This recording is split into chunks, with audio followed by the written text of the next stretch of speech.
네, 말씀의 제목이 무엇입니까?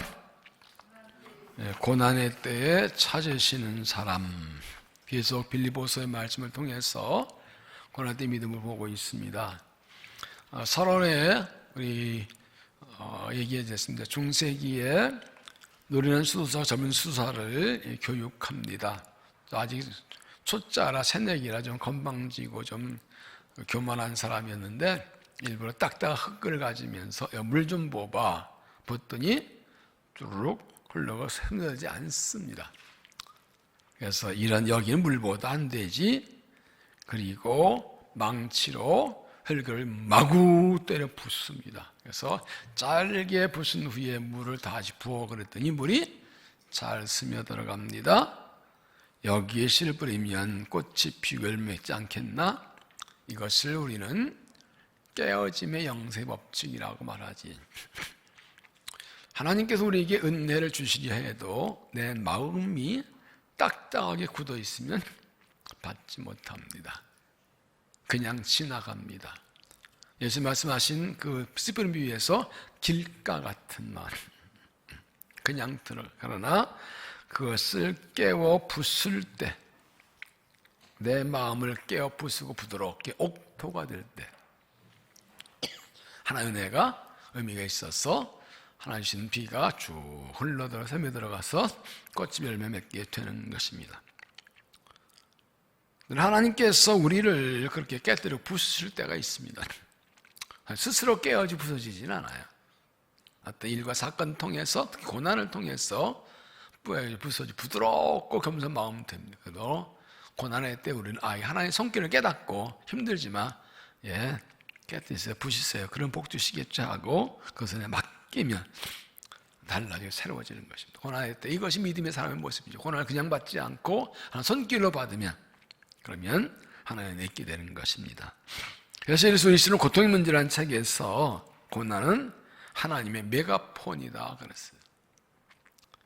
평소에 이렇게 말하면 뭐라더니까 마이크 대고 이야 너무 세게 말씀하신다고요? 평소에 알아들으면 안 그래요. 이건 고난 속에 하나님의 음성을 들어라 그런 뜻이지요.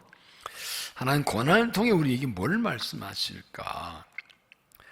바울은 빌립보 교회의 소식을 전하면서 그들의 상황을 알고 싶어서 디모데와 에베소를 보내기로 했습니다. 그래서 먼저 디모데와 에베소를 보내는데 왜 이 둘을 보내려 했느냐? 그가 믿을 만한 사람, 쓸 만한 사람이기 때문에. 그래서 이거 보냅니다. 하나님도 고난의 때에 사람을 찾으십니다. 사도행 13장에 내가 이스라엘 다시만이 되면 맞는 사람이라 내들이라는 것처럼 하나님의 뜻을 이루어질 그 하나님 사람 많은 그 사람을 찾고 계십니다. 왜 고난의 때에 사람을 찾으실까요? 고난을 통과할 때 그 사람이 어떤 사람인지 드러나요. 평안할 때는요 다 성인군자예요. 별일 없을 때는 다 괜찮은 사람인데 고난 딱 닥치면 드러나죠. 어떤 사람인지. 그러죠. 그 사람 그럴 줄 몰랐네. 그렇게 사람 좋고 인간 좋은데 어떤 일이 있으면 갑자기 뒤집어 때 뚜껑 열리는데 완전 딴 사람이 헐크 같아 그냥. 이런 경우도 있어요.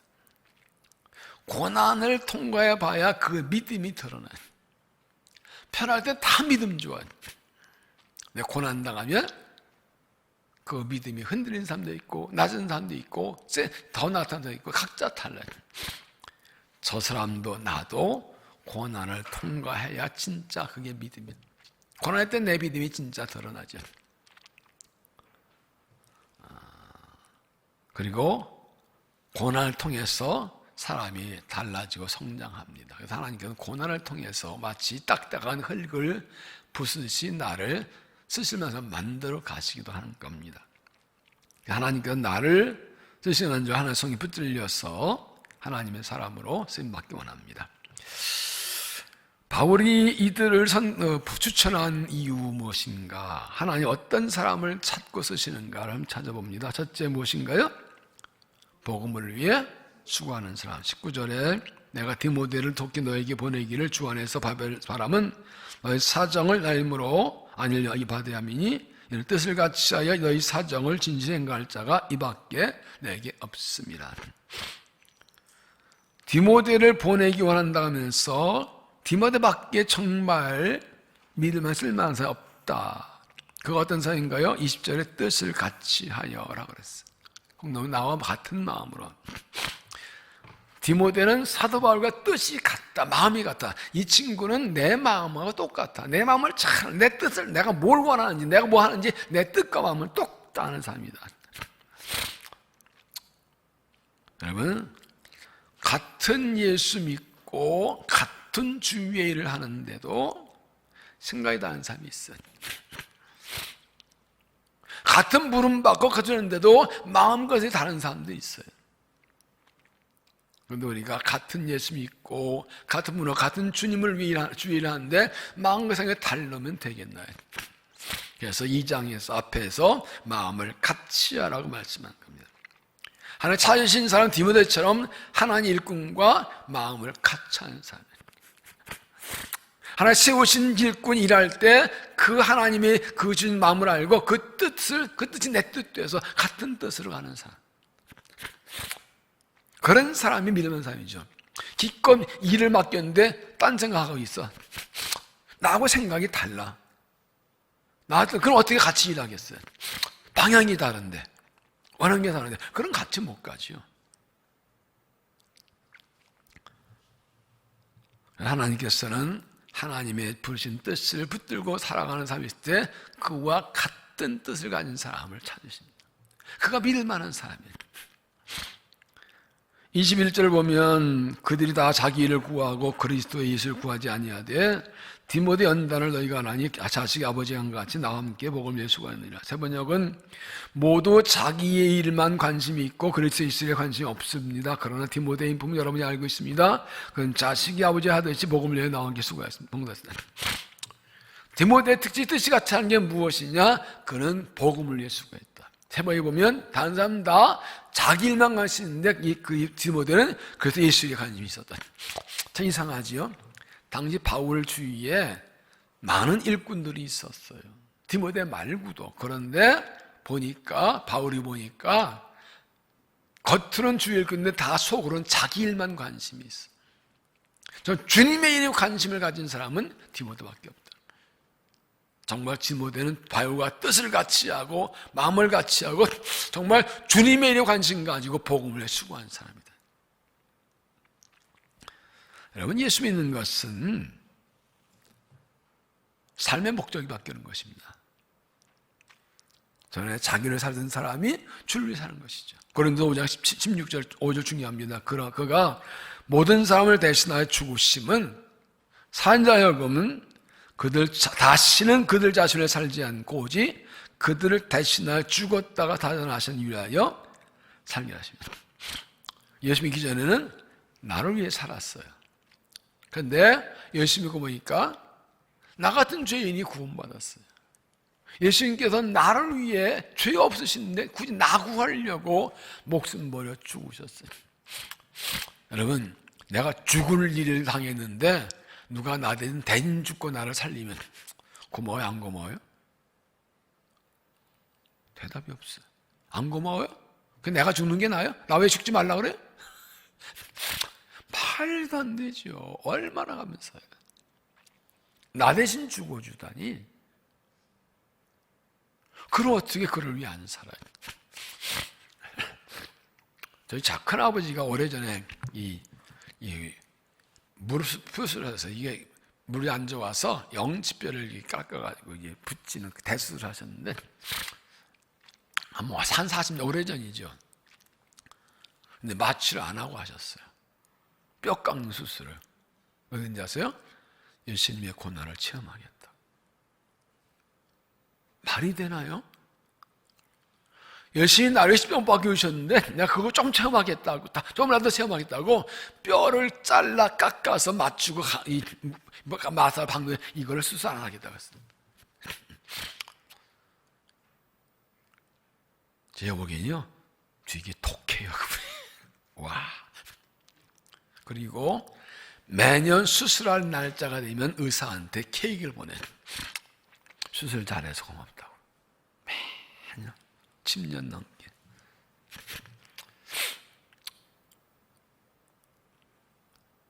가끔 생각합니다. 나는 주님이 나를 위해 주고 싶어라 하신 그 은혜를 얼만큼 기억하고 감사하고 있나. 이 십자가의 사랑을 아는 사람은 더 이상 나를 위해 살지 않습니다. 디모데처럼 하나님의 사랑과 뜻을 같이 하고 그 주님의 사랑 때문에 그리스도 예수 일에 관심 가지고 복음을 함께 수고한 일꾼들로 쓰임받기를 바랍니다. 두 번째는 무엇입니까? 함께 수고하는 사람. 25절 그러나 에베소에게 보내는 것이 필요한 줄 정하니 그는 나 형제와 함께 수고하고 함께 군사한 자는 너희 사자 내게 슬픈 자라. 여러분 에베소는 빌립보 교회가 바울을 도와주러 로마로 보낸 사람입니다. 그냥 바울을 쓸 것 도와주면 됩니다. 먹을 거 사다 돈 있으면 이러면 됩니다. 그런데 사도 바울이 그를 소개해서 뭐라 그래요? 나의 형제요, 함께 수고한 일꾼이요, 함께 싸운 군사다. 수발들로 온 사람인데 바울은 그를 뭐라 그래요? 형제, 동역자, 함께 영생 싸운 전우. 이 부분을 준비하 묵상하면서 참 감동입니다.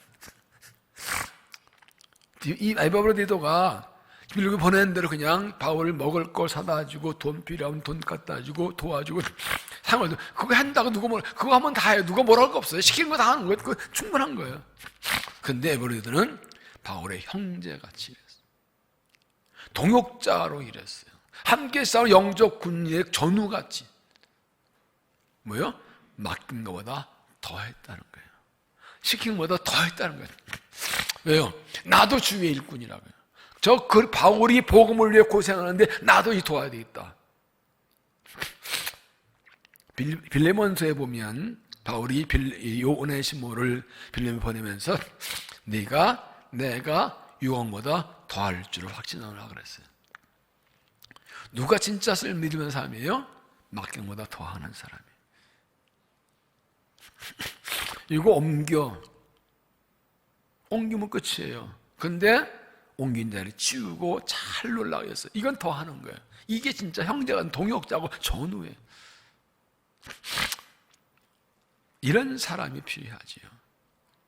하란도 하고 끝나면 누구 못해요. 그러니까 일꾼이지 그냥. 그런데 바울은 이 일에다가 내 형제다, 나의 함께 수고한 동역자다, 함께 싸운 군사 전우다. 세 번역은 전우라고 그랬어요. 내가 쓸 것을 돕는 자가 그의 본분이에요. 근데 그 이상을 한 거예요.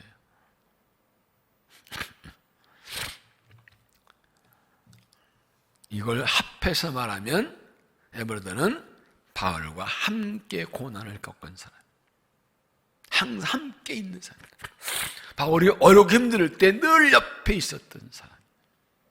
그러니까 그가 내 형제고 내 동역자고 내가 전우인 거예요. 하나님은 고난의 때 에베소처럼 함께 수고하는 사람, 맡긴 거 이상으로 하는 사람, 늘 함께 고난 겪는 사람 찾으십니다. 우리가 이 사람 되어서 하나님의 사역에서 쓰임받는 믿음이 될 수 있기를 바랍니다. 세 번째 무엇입니까? 자기 목숨을 돌보지 않는 사람. 29절 이러므로 너희가 주 안에서 모든 기쁨으로 그를 영접하고 너희 같은 사람을 존귀히 여기라. 바로 에베소들을 환영하고 존경합니다. 이유가 30절 다 같이 읽을까요? 그가 그리스도에 위하여 죽기에 이르렀어도 자기 목숨을 돌보지 아니한 것은 나를 섬긴 너희 일에 부족함을 채우며. 세 번역에서는 그는 그리스도의 일로 거의 죽을 뻔하였고 자기 목숨 아끼지 않은 사람이 됩니다. 홍동번역은 그는 목숨을 걸고 그리스도를 위하여 일하다가 죽을 고비를 넘긴 사람입니다. 앞에서 이 사도 바울은 이 에베소들을 나 형제요 동역자요 함께한 군사, 영적 싸움을 싸운 전우라고 그랬어요. 전쟁은 목숨 거는 겁니다. 결국 에베소들은 그냥 빌립보 교회 가서 바울 좀 도와라는 정도 끝나지 않고 죽기를 각오하고 주를 위해 목숨 내놓고 하나님 찾으신 사람은 이런 사람입니다. 복음을 위해 목숨을 거는 사람. 죽게 생겼을 때, 이 에베르는 이렇게 줄을 바르고 일하다가 죽을 병에 걸렸어요. 그래서 사도 바울이 디모데와 에베르도 먼저 보내는 것은, 에베르가 거의 죽을 병 걸렸을 때 온 교회가 바울도 기도해서 하나님을 고쳐주시니까 건강하다고 미리 알려 보내는 거예요. 이 에베르의 경우를 보면 복음을 위해, 주를 위해 목숨 걸고 일하다가 병 걸려 죽게 되면 온 교회가 그를 기도합니다. 왜 그런지 알기 때문에. 주를 위해 일하다가 목숨 죽게 생겼으니까 그 살려달라고 기도하는 거예요. 바울도 저 사람이 나를 위해 나를 도왔다 죽게 생겨서 하나님 살려달라고 간절히 기도하니까 하나님이 그를 고치심으로 나의 큰 짐을 덜어주셨다. 나를 도우러 왔다가 병들을 죽으면 내가 얼마나 가슴이 아파. 하나님 나 못 견뎌요. 그러니까 하나님께서 그를 살리심으로 바울의 큰 짐을 덜어주셨다. 다른 사람이 이 사람은 죽으면 안 된다고 목숨 걸고 기도할 정도의 사람. 루터에게 신실한 동역자가 있었으면 종교개혁에 어느 날 편지가 왔어요. 루터 선생님, 나 병 걸려 더 이상 못 살 것 같아. 도와드리던데 더 이상 못 살 것 같아. 그리고 편지가 왔어요. 놀래가지고 하나님 종교에게 필요한 사람이 막 간절히 기도하며 편지 모였어요. 너는 죽어서 안 된다. 죽을 수 없다.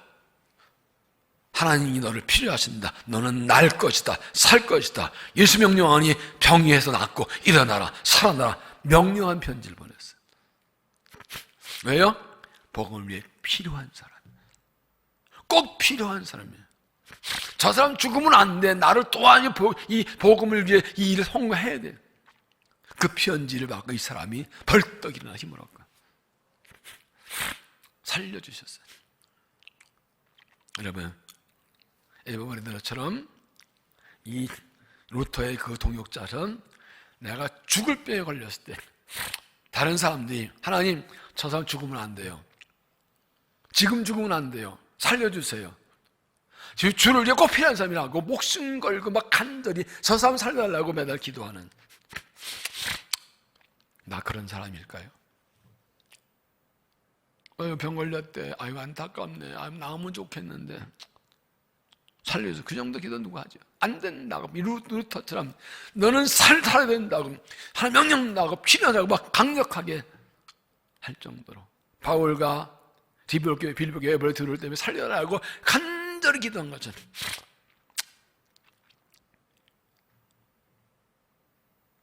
그 사람인가요?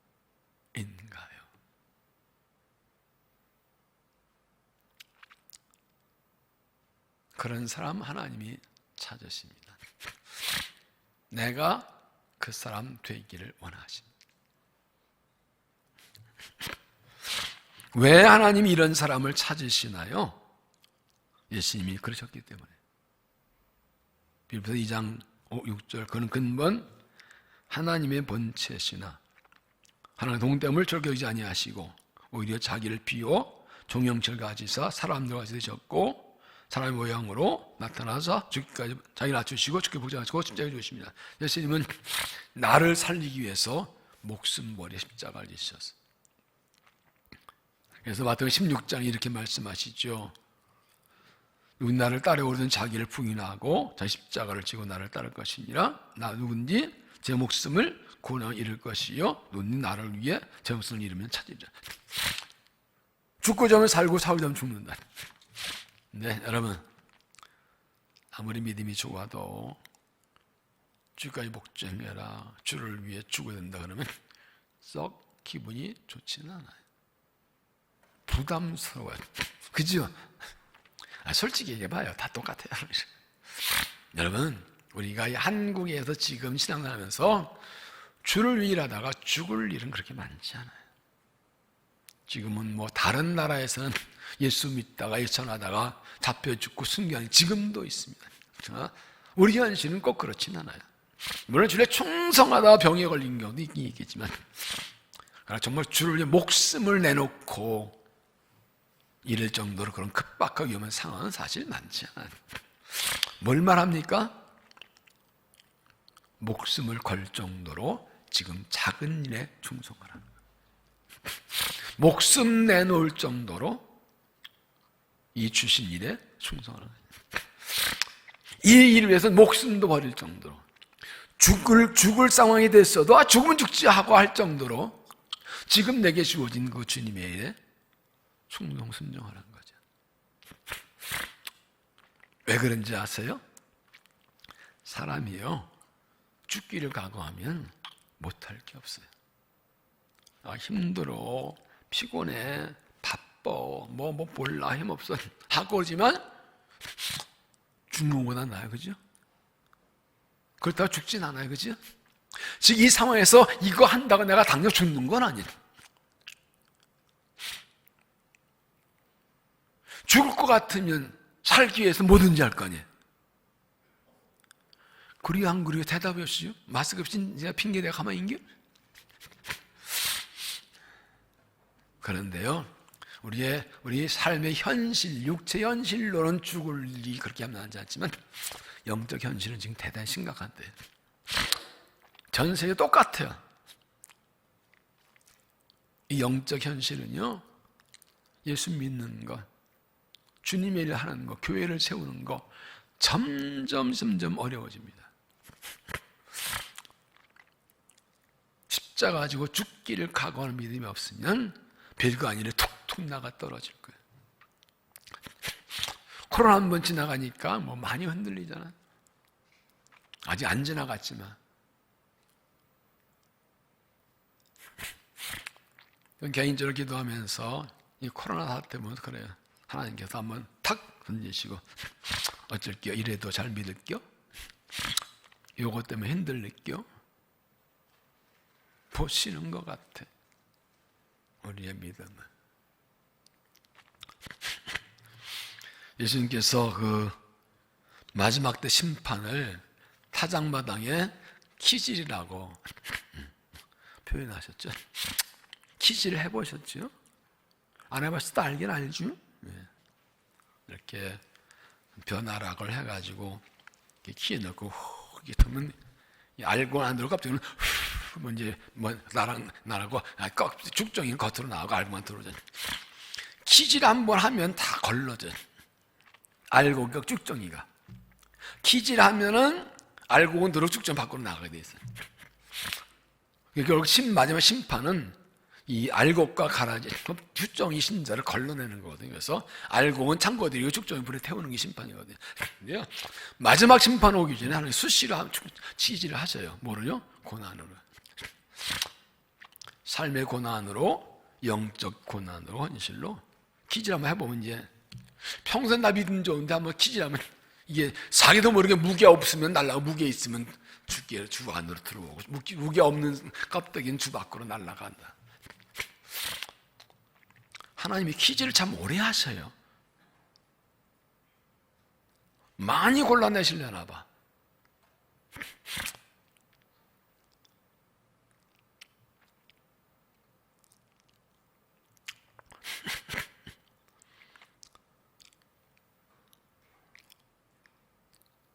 하나님은 고난의 때 이런 사람을 찾으십니다.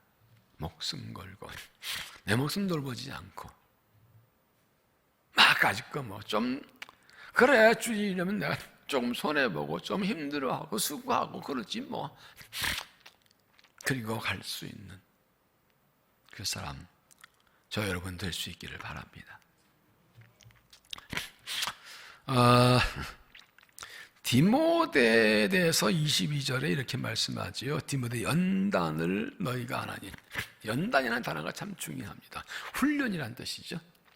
연단의 원래 뜻은 금을, 은을 재련하다. 금강석을 3000도의 용광로에 넣어서 녹여버려가지고 불순물과 순금 나오게 하는 것을 재련이라고 그래요. 연단 같은 뜻이에요. 디모데가 이렇게 바울이 믿을 만한 그러한 하나님 일꾼 된 것은 연단이 있었다는 것입니다. 세 가지 연단이 있었어요. 하나는 어머니에 의한 가정교육.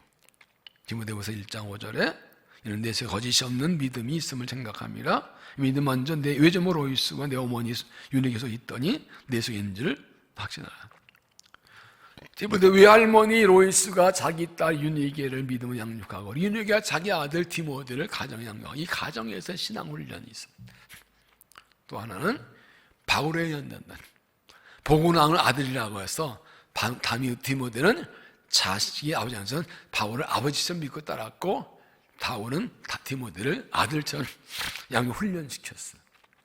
이게 비유하면은 우리가 지금 가정의 자녀 주자는 비전대로 가정의 부모가 영적 교사로 양육하고 교회에서 이런 꿈땅에서 교사가 영적 부모로 가르치고 이 둘이 합해질 때 디모데가 나오는 거예요. 그래서 박상진에서 이거 가지고 유바디라 그래서 유니게와 바울이 디모데 만들어낸다. 유바디라고 이렇게 이게 합해져야 되는 거예요. 그래서 우리 비전의 핵심이 가정과 교회가 연계하는 거죠. 그리고 또 하나가 있어요. 하나님의 연단이에요. 이렇게 양육받았어도 그 삶을 통해 고난을 하나님이 만들어 나가세요. 이게 여기서 완성돼요. 되게 고난을 통해서 와요.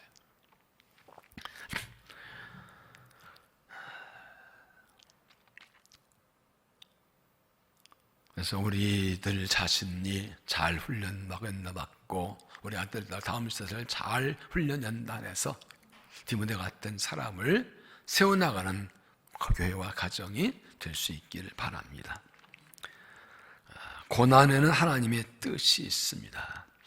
고난에는 하나님의 사람을 찾으십니다.